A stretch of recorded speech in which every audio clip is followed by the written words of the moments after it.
So a YouTuber called Ken's Carnivore has made a video giving a delusional vegan a reality check. I'm the delusional vegan. It's me. We knew this day would come when I started making videos. Basically, he's made this video where he's showing a compilation of vegans getting owned and he's adding some commentary. And so I'm not the only one in this video, but I'm in a thumbnail and there are clips of me in it, so I thought I would just respond to his reasoning as to why I'm delusional and share my thoughts. What's stopping humans of using animals for their own benefit? Nothing's stopping us. We are doing that. But Why why shouldn't they? Because does might make right? Well, in nature it kind of doesn't it? I'm not talking about what's natural. I'm saying morality. All right. So who are you to say that morality is superior to nature? Vegans don't seem to care about what's natural, which is a mistake because nature doesn't make mistakes. So you're right that when it comes to deciding how I think I should behave, I'm not concerned with what's natural. You can make a very strong case that war, violence, and sexual oppression are all natural things that have existed throughout the history of our species, but also are things we see throughout the animal kingdom. But I think we should try to make war, violence, and sexual oppression less prevalent in our societies, despite the fact that they're natural. You know, I want to receive medical treatment if I'm in an accident.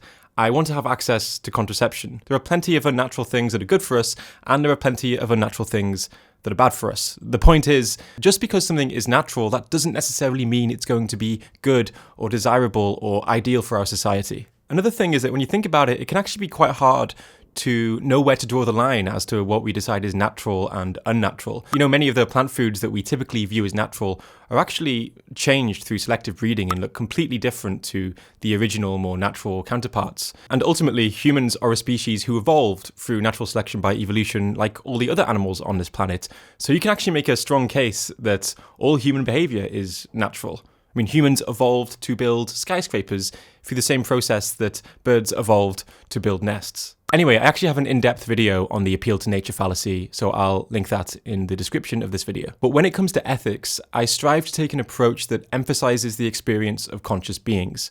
You know, I want the world to contain less suffering, both for humans and for non-humans. I know, completely wacky idea. Delusional vegan over here. Regarding the point you made about nature not making mistakes. Nature doesn't make mistakes. Well, the process of evolution essentially relies on mistakes. Genetic mutations are essentially mistakes in the replication process. And most of these random mutations are either neutral or harmful when it comes to reproductive fitness. Like, for example, random mutations of the SCN9A gene can lead to people being completely incapable of feeling physical pain, which of course reduces their chances of survival and reproductive success. Occasionally though, a random mutation does lead to a reproductive advantage, like a giraffe having a slightly longer neck. And because this leads to a reproductive advantage, this trait becomes more prevalent in the gene pool over time. So to say that nature doesn't make mistakes is actually a mistake, because all of the diversity you're seeing in nature is predicated on mistakes in the gene replication process. That's how evolution works. And this idea that nature is perfect, as if it's this well thought out process, is actually in conflict with what we see when we look at nature. I mean, the fact that animals are impaled by their own horns or tusks as they age illustrates that nature isn't some kind of agent with forward thinking. We're talking about an indifferent, amoral, unguided process, and we certainly shouldn't be appealing to what's natural in order to determine how we should behave towards ourselves, other people, or other animals. I think you're agreeing a bit more with my argument, honestly, because you're saying that because of differences between different beings, they need to be treated differently. Of course. So, saying that animals are different to humans, they need to be different. of course, we don't need to give them the right to vote or anything like that. What? The point I was making was that different beings have different interests, and so it does make sense to treat them differently based on those interests. This doesn't undermine the case for equality, by the way. Within our species, we can see that human babies don't need the right to drive, and biological men don't need the right to an abortion, but we still believe in equality between the sexes. I guess a lot of the time we might just say, hey, sure, I believe in equality because that feels like the right thing to say, and maybe we don't really think that clearly about like what we exactly mean by that. But obviously it doesn't make sense to mean that all humans should be treated exactly the same. As I'm describing, different humans have different needs and interests. Moral philosopher Peter Singer popularized the principle of equal consideration of interests. The principle suggests that what matters are the strengths of the being's interests, and similar strengths should be given equal consideration, regardless of the sex or race or species that these individuals belong to. I guess it really goes without saying that like the current world we live in is nowhere close to like an equal consideration of interests, especially when it comes to non-human animals.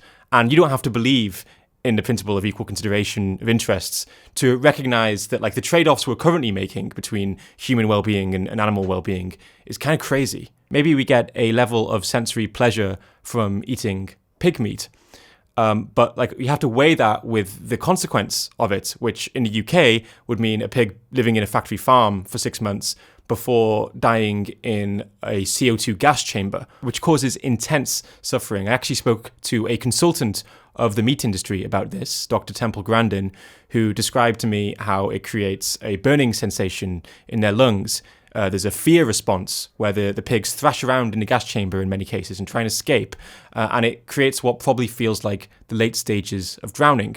So we're talking about a very extreme level of suffering here. This is after they've spent their life in a factory farm. So very strong interests compared to the interests that we have in eating them, in getting a few moments of sensory pleasure that we're going to forget about very quickly. Now, look, I'm not saying that a meat eater is a terrible person for eating animals. I ate animals for a very large proportion of my life, and you can recognize that the suffering of these animals in factory farms and in slaughterhouses matters if you're still a meat eater. I mean, we should be able to agree that what's happening in CO2 gas chambers and in factory farms is awful. I think a big part of this is that we are just so disconnected from the process. Like the piece of meat that we see wrapped up in plastic in the supermarket is so far removed from the suffering of animals in factory farms and in the gas chambers. So I think that most people are compassionate towards animals and don't want them to suffer. But, you know, as much as we don't like to think about it, it is the reality that animals are suffering terribly in these places. And when you consider the scale of the suffering, I mean, the number of animals in factory farms right now is around the same ballpark as the total number of humans who have ever lived. I mean, even if you barely think animals have any moral worth at all, even if you think that the suffering of animals is almost worthless, if you put any value on it at all, because of the scale, because of the amount of it, the case for this being extremely serious and important is kind of wild. And yet when you look at political debates and conversations around ethics, this just generally isn't taken seriously unless you're talking about like academic philosophers. It's quite incredible the extent to which we've been able to just ignore this issue collectively. And I think that's why activists can resort to doing some confrontational things that gets people annoyed, because they are desperately trying to pull attention towards this issue that is so huge, and yet it is just being ignored, like it doesn't matter at all. And yet if one person kicks a dog and it's caught on camera, the whole West seem to go crazy. I don't know, let me know in the comment section if you can kind of understand where I'm coming from with this, if you can kind of empathize a little bit with the vegans who might seem crazy to you on first sight. Now, I'm not saying that these confrontational tactics are the most effective thing to do. This is a very complicated issue. I do think that people who get a lot of negative attention, like Tash Peterson, they're genuine in their compassion for animals, and they're accepting lots of negative social consequences to trying to raise awareness for the suffering of these animals, and I think that's pretty endearing. Anyway, the concept of equal consideration of interests in moral philosophy, I think, is an important one, and I have another video where I go into far more depth on it. So if it's not quite clicking for you, or you just find it interesting, I'll put a link to that video in the description box as well. I would also highly recommend the first chapter of Peter Singer's book, Animal Liberation. He's actually released an updated version very recently called Animal Liberation Now. But that first chapter is really, in my opinion, the best explanation of the principle of equal consideration of interests. And if I remember correctly, I do think it took me a little bit of time to kind of get my head around it and integrate it. So don't worry if it's not quite clicking for you in the way that I explained it just now. And if you want to survive on a diet of pills, that's fine. Wait, when you say diet of pills, that's a loaded term. It is a diet. One supplement a day. One supplement a day. Bro, it's a diet of pills. Most vegans take multiple pills every day, which is just a slight indication that it's the wrong diet for humans. So I take the Veg 1 multivitamin. Just take one of these a day. Which reminds me, I haven't done it today. It actually tastes quite nice. But I know it sounds like that probably looks like I'm putting it on. And you know what, I don't think I react that strongly normally. So maybe that was a bit, it's like when a vegan activist tastes vegan food on camera and like, God, You gotta show people that it tastes nice. You know, taking one multivitamin a day, I mean, if you want to call that a diet of pills, it just seems incredibly hyperbolic to me. By the way, as a vegan, you don't need to be taking a multivitamin if you're eating a balanced diet. But sometimes, though, I eat cinnamon buns and biscuits for breakfast, so I like to take a multivitamin just to make sure I'm safe. Generally, the only supplement you really need to be taking as a vegan is vitamin B12. Make sure you're taking that. By the way, vitamin B12 is literally supplemented to the farmed animals people are eating. So you are consuming supplements either directly or indirectly, regardless of whether you're vegan. Depending on where you live and the time of the year, it might be recommended for you to take a vitamin D supplement, regardless of whether you're vegan or not. And you know, most men who go to the gym take some kind of supplement, whether it's a protein shake or creatine. Supplements can be part of a healthy diet and lifestyle. It's really not a big deal to take a multivitamin. But hey, maybe I'm being delusional. Okay, so I just want to spend a few minutes going through the comment section. Let's check out what people are saying. Veganism is against nature. Again, like I said, given that nature isn't an agent with goals or desires at all, nature isn't for or against anything. However, I can definitely get myself into a headspace where, you know, I understand what this person is saying, that maybe abstaining from animal products isn't in line with what's natural, what our hunter-gatherer ancestors would do. But look, I'm sure you see the irony of going on your computer, making a YouTube comment to criticize someone else's lifestyle for not being natural. And do you also think that we shouldn't provide pain relief to elderly people because it's going against nature? Do you think that we should cut off the internet supply to everybody because that's going against nature? Should we provide wheelchairs to disabled people, or is that going against nature? Why doesn't anybody tell vegans about all the animals that's killed to make the vegan food? These vegans have a hard time listening to anybody else. Look, I would love it if no animals suffered and died for humanity's food production, but as Rick is alluding to, even in crop production, some animals die. And that is unfortunate, and if we ever get to a world where we've managed to abolish the factory farms and the slaughterhouses, and we're not breeding and killing billions upon billions of animals every year, then I think we should also move to trying to reduce the number of animals being accidentally or intentionally killed through crop production. But I think the main point here is that the farmed animals we eat are being fed with plants, and they eat far more than we do, and there's far more of them than there are us. So by choosing to boycott animal products, I'm reducing the suffering of the farmed animals, but I'm also lowering the number of animals being killed in crop production, because the vast majority of our crops are being fed to farmed animals. I'm happy to know that these people don't get to spread their genes. It's incredible how nature always comes back to balance. Wait, what? Hate to break it to you, but vegans and vegetarians do actually spread their genes as well. In fact, now I'm going to go to a sperm bank just to prove you wrong. For every kid you don't have, I'm going to have 2. What does she think wild animals eat? Yes, it's true that many wild animals eat other animals, but I don't think we should look at the behavior of other animals in order to determine how we should behave and what's moral for us to do. You know, wild animals also eat their own babies sometimes, but I don't think I can point to that and say, look, therefore I'm morally justified in eating my own babies, and there's going to be lots of them, because after this video I'm heading straight to the sperm bank and I'm going to find a cup. But what if there's a small chance that sperm is sentient, you know? Kind of feel like I should just leave them in my balls to survive a bit longer. Probably should cut that out. Did everyone hear him say, just because it's always happened doesn't make it ethical in today's world? Hehe. Yes, it most certainly does. Just because your feelings are hurt doesn't make you right. If something always happening means it's ethical, then that would mean that murder and rape were ethical, because they've always happened and are still happening today. The vegan activists are so short-sighted that they can't even imagine that domesticated animals wouldn't even exist if it wasn't for the purpose of eating them.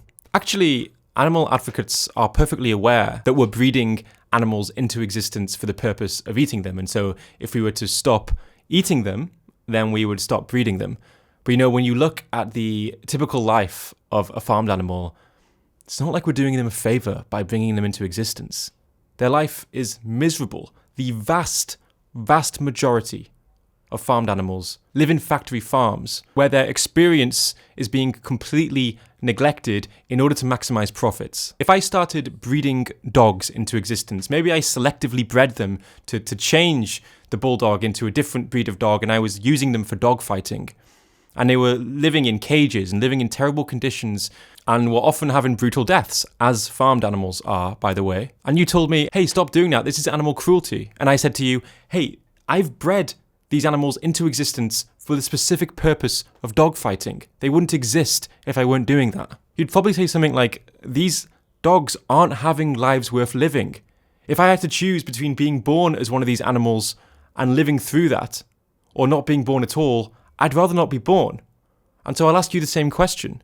Would you rather be born as a pig in a factory farm, live for 6 months before dying screaming in a gas chamber where you can't breathe? I think it's very clear that it would be moral progress if we were to stop breeding billions and billions of selectively bred animals into existence to put them into factory farms before sending them to slaughterhouses. By the way, I've been to a British chicken farm myself, and I've seen the birds who have been selectively bred to the extent where they can't even support their own bodies with their weight, so their legs are breaking beneath them. I found birds who had tipped upside down and were unable to turn back over. And as I continued to explore the shed, I found the remains of more birds who had tipped upside down like that and had just died that way.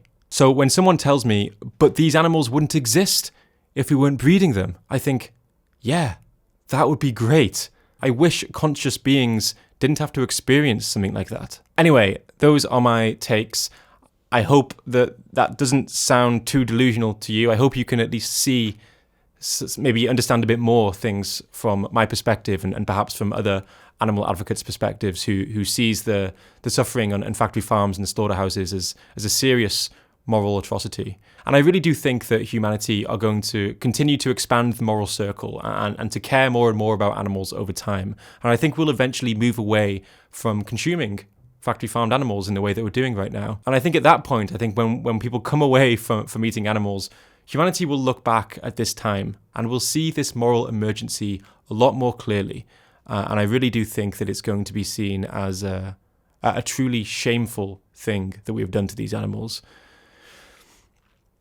Well, that's a bit depressing, but I hope you've enjoyed the video. Yeah, I think one of the comments I saw there were, who's paying these people? I am very grateful for the people who are paying me, just supporting me to make these videos and to make the documentary that I'm working on. Thank you. And if you find my content valuable, then please do consider supporting me on Patreon, because it's what enables me to focus my time on trying to help animals. So yeah, it really means a lot to me, and I'm so incredibly grateful for people's trust in order to do this work. And I'm going to do everything I can to make the most of the opportunity. So thanks so much, and I will see you very soon with another video.